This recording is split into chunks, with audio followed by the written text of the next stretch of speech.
Magandang gabi po, Luzon, Visayas at Mindanao.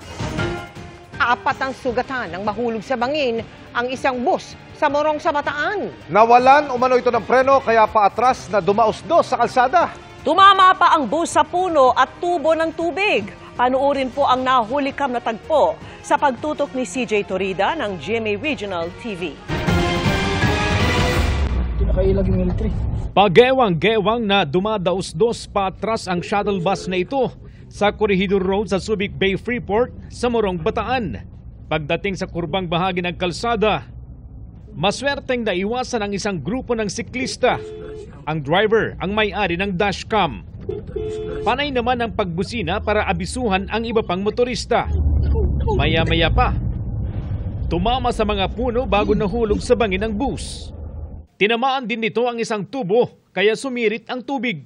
Batay sa investigasyon ng pulisya, papasok na sana sa trabaho ang mga sakay na empleyado ng shuttle service nang bigla umanong mawalan ng kontrol ang driver. Yung bus po nila is na-stuck po yung accelerator pad at hindi na po na-control ng driver kaya po tuloy-tuloy po ito pababa. Hindi na po siya nakapagpreno. Apat na sakay ang sugatan, hindi naman nasaktan ng driver.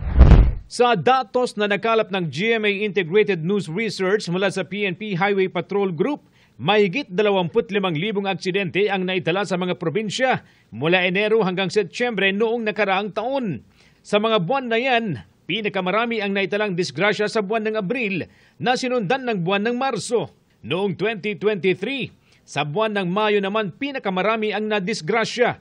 Panahon kung kailan maraming bumabiyahe, marahil ay para magbakasyon. Kaya paalala ng autoridad sa mga motorista. Paalala lang po sa ating mga kababayan na magdoble ingat po lalo na po yung mga driver.